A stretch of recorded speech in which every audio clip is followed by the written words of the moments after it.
What's going on, guys? Here's your boy Kyle with the topic video talking about lost art forms in mainstream wrestling. Um, there are a lot of different elements and things I think that mainstream wrestling has just kind of turned away from. It's lost. And some of these attributes also apply to sometimes in indie wrestling, but because indie wrestling, not a lot of people are aware of indie wrestling, nor do they. And also because indie wrestling sometimes can be hard to follow. This topic, in terms of lost art forms, is just mainly geared towards mainstream wrestling, which is something that everyone gets, like WWE, TNA. So this topic is just mainly just for that. So starting off, one of the lost art forms I think in wrestling that my boy Ryan, Matt9789, has always brought out a lot, and I totally agree 1,000%, is that the loss of characters. Those larger-than-life characters, larger-than-life personas. That's a lost art form. It's definitely lost that I think that both TNA and WWE do not have. For WWE, probably the only characters you can name off the top of your head would be Brodus Clay, Sin Cara, Rey Mysterio, and Undertaker. And sure, Undertaker's about to get ready to leave out of the door, but he's still an active wrestler. He's still active on the roster, so he still counts. But that's it. Those characters. TNA, it's like they probably have one character, if not none at all. So I definitely agree with that. The characters is something that definitely a lost art form in both mainstream wrestling in terms of TNA and WWE. And it even goes further to say even in indie wrestling too, there aren't a lot of characters. That's also a lost art form because even a lot of indie wrestling shows and organizations don't have that. The only one that's on the top of that list is Chikara. Now, I'm not the biggest Chikara fan. It's not my favorite.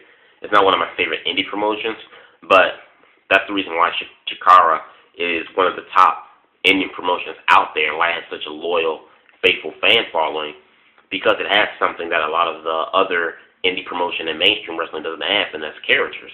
And that's one of the things that I do enjoy from Chikara. Chikara, is that they have a wide variety of characters.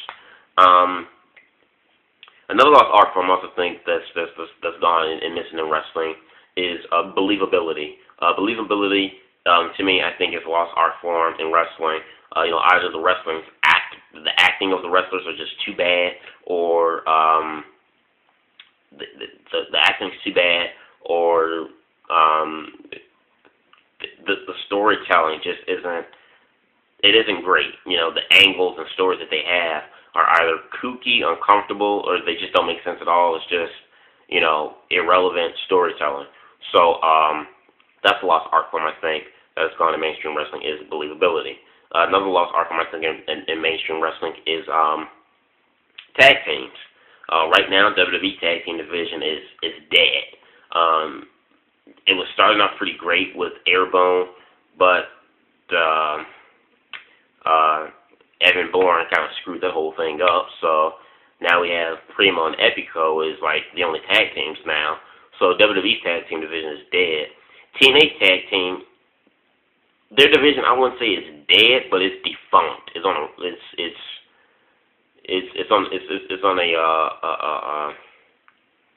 I don't know, I forget one of those machines they call I forgot. It's on one of those heart monitor things. TNA's tag team division is in a funk right now.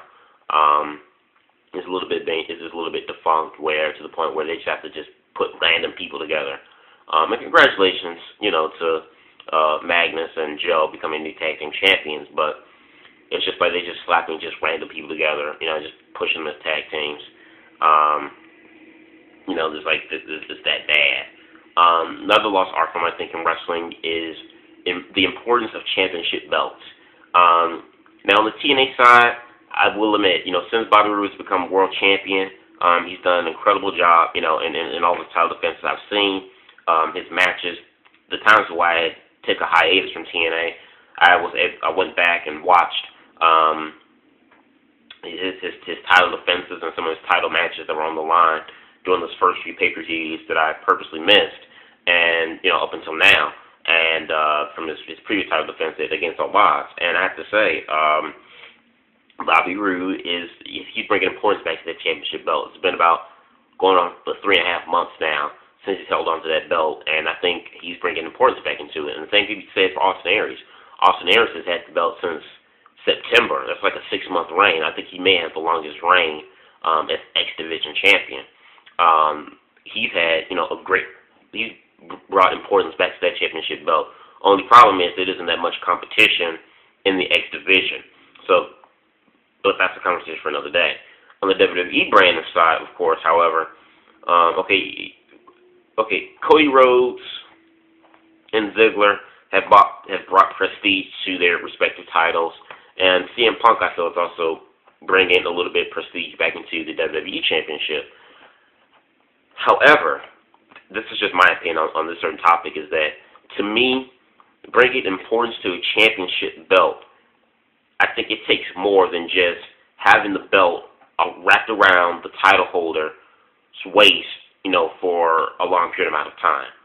To me, I think for just as much as it's important to have the belt be consistent around a certain title holder for a lengthy reign, I do also believe that you need to have great competitors and challengers, to throw their feather in the cap and go toe to toe with the champions to make the title belt seem even that more important and that much more prestigious. And I'll go back to Austin Aries, for example. The X Division is a little bit in the defunct right now. There really isn't that much going on with the X Division. But one of the things I can say for Austin Aries and him bringing prestige back to that championship belt is that he's constantly had great matches with everyone he's been in the ring with, from Alex Shelley to Jesse Sorensen and Kid Cash and Brian Kendrick. All these challengers, these guys, Zema Ion, going toe-to-toe with Double A, Austin Aries, and, it just helps make the belt seem that more important. As far as with the Dolph Ziggler and Cody Rhodes, yes, they've held on to their respective titles for like 5 to 6 months, but out of those 5 to 6 months, they've only had like 2 title defenses, out of the 6.5 months, and it's just like, that's just my opinion on that.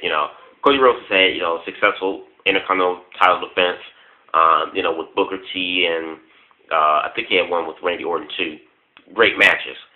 Dolph Ziggler really hasn't had that many title defenses that much. I mean, he's had a few with Zack Ryder, but that was only like 2, and then the last one he lost the belt to Zack Ryder. So, I mean, with Dolph Ziggler on the other hand, it's like, I don't know. But to me, that's just my opinion, on bringing prestige back to the championship.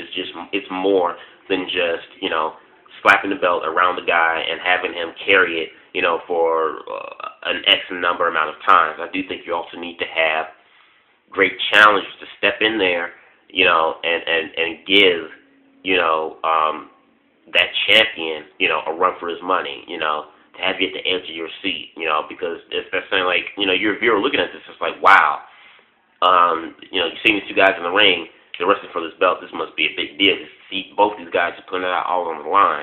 But if you just have one guy holding the belt for like 5 months and he's barely having any type of competition, with the belt on the line, if not at all, then it's just like, he's just holding the belt for 5 months. It still doesn't mean anything. That's how I feel when I watch, mainstream wrestling and when they hold title belts. Like I said, with TNA, Austin Aries and Bobby Roode have done fantastic jobs, I think, in bringing prestige to their titles. The other titles on TNA that fall underneath, they don't mean anything, really.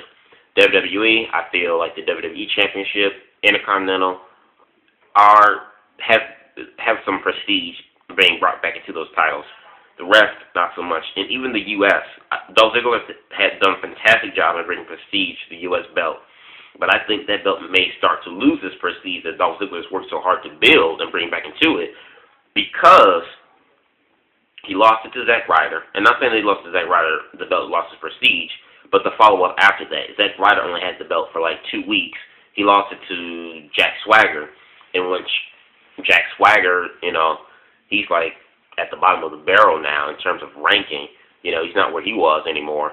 And since being U.S. champ, we haven't heard or seen Jack Swagger since. So it's like, okay, he had this one guy build up for the bring prestige to the title belt. He drops it to one guy. That guy drops it 2 weeks later to another guy who we haven't seen in like pretty much 2 months, almost 2 months. So I'm kind of iffy with the U.S. belt if that's going to start to decline now since we don't see its champion. So in the last art form, I believe that's missing in wrestling, mainstream wrestling, is good commentary. Commentary is something that is so important, especially for a viewer watching the product on television. You know, it's always a different feeling. You know, when you go there live, you feel the adrenaline and everything else, but you don't have the commentary. There's always more people. You know, there's more people eyeballing and tuning the product on television than there are people in audience attendance. You know, being there live. So the people who are watching, you know, on television, those are the ones you have to really grasp, you know, the most and really get their attention, because the ones viewing the television outweighs the people who are in attendance. So, in a case like that, you know, it's really important for commentators to connect with the audience, you know, connect the audience, the viewer, to the wrestlers and the match. And in mainstream wrestling, and WWE and TNA both, they lack that so much. It's terrible. Just give me 1 second here. See how much time I have on there. Okay.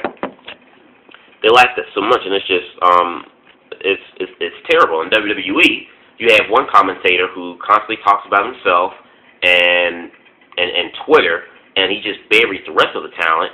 The other commentator, Jerry King Lawler, is, you know, funny, haha. You know, when it comes to the divas, that'll never change. But he's like kind of like he doesn't. It's like he doesn't care anymore, you know, whatsoever. And then you have a guy like Booker T, who just can be funny, haha, sometimes, but then, you know, he just stumbles over his words so much, and a lot of stuff he says just doesn't make any sense. He kind of, sometimes he goes over, try to be too excited, and it's just such a combination of different things that, you know, I don't want to hear. You know, there are so many times where I'll sit down and watch an entire 2-hour programming of SmackDown, and I'll watch it in its entirety, but with the TV on mute.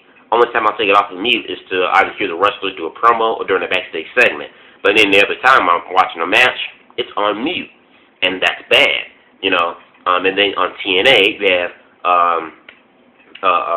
Mike Tenay, who I never cared for, even in WCW. He was never a good commentator. Even in WCW as a commentator, you know, with the other two people we were working with, he was always overshadowed to me. So he was always the third wheel. And then you have Taz, who tries to be the funny, ha-ha, down-to-earth, cool and metal, you know, I can relate to everybody type of guy. That doesn't work. You know, that's not working. You tried it on SmackDown and WWE. No one really cared for it then. It doesn't work now here in TNA. You know, to me, to be honest with you, I love Don West. Don West, I love his commentary. A lot of people thought Don West was too overly excited or, you know, annoying, whatever they may call it. But I love Don West as a commentator for TNA. And to me, just having him, you know, I kind of looked over, you know, Mike Tenay's commentary in TNA. You know, Don West helped make me an even bigger fan of TNA, you know, back in the early years. To hear him say, "Oh my God, did you just see that Hurricane Rana?" He made me feel the moves. He made me feel TNA. He got me excited. But now you have Taz, who just, you know, let the pigeons loose. Like, okay, after a while, it's funny every now and then, but now he's just like taking it home and it's annoying. And then, like I said, then with WWE, you have a commentator who really doesn't know what to say. He's all over the place and doesn't make sense. And then you have another commentator who just sits there and acts like he really just doesn't care, like Jerry King. And then you have Michael Cole, who buries everyone, elevates himself, and talks about Twitter all day. So it's like, where's the good commentary? Your job is to have the televised viewer, you know, get them emotionally invested and feel what you feel and get invested into the story, the match, the wrestlers. And they don't do that on either company. They don't do that whatsoever. So great commentary is another thing I also think that is a lost art form. Last but not least, last art form I think that's missing in wrestling is fan participation. Now, this kind of goes, now this is 50-50. This goes both ways. Fans, I think, need to participate and get more involved in wrestling. But this is also partly due to because of the creators behind these companies. They don't make anything interesting and intriguing for the fans to get involved in and make them excited. So I can understand that. However, there have been certain cases in mainstream wrestling when something good does happen, or something exciting does happen, or when a good wrestling match, is exciting, wrestling fans don't participate at all. And I'm not talking about the hardcore wrestling fan cities like New York, Chicago, Milwaukee, Philadelphia. I'm not talking about hot wrestling cities like that. That's just like everywhere, excluding those other wrestling cities and states. Fan participation, I think, is so important because as a person watching TV, sometimes the fans' participation is just booing and cheering and chanting and getting excited. You'll feel that electricity, you'll feel that adrenaline rush through the television, and you'll get pumped and excited for a match. As well as if you're also, there live. Fan participation is very important because it gets you hyped, it gets you pumped. I've been to some, wrestling live events where fan participation is just like, it's at a dull, and it's like, why you guys aren't chanting or booing anything? The match itself isn't crappy, it's not terrible. This is a good match between two high-profile wrestlers, and you're not really getting invested into it. It's just like, so, and like I said, in that topic, that's for another day. It goes 50-50. Partly I think it's due to because, lack of creative control to make things interesting for the viewers, but I really think wrestling fans themselves, they don't put that much effort into it anymore. Into being a wrestling fan and getting excited about something. When it's something worth to be excited about, they don't get excited at all. So these are just my few opinions and topics on what I think mainstream wrestling is missing in lost art forms. Let me know what you guys think about these topics. Is it something that I'm missing that you guys like to add onto the list? Do you agree with this or not? So comment, subscribe, leave comments in the comments box below. Peace.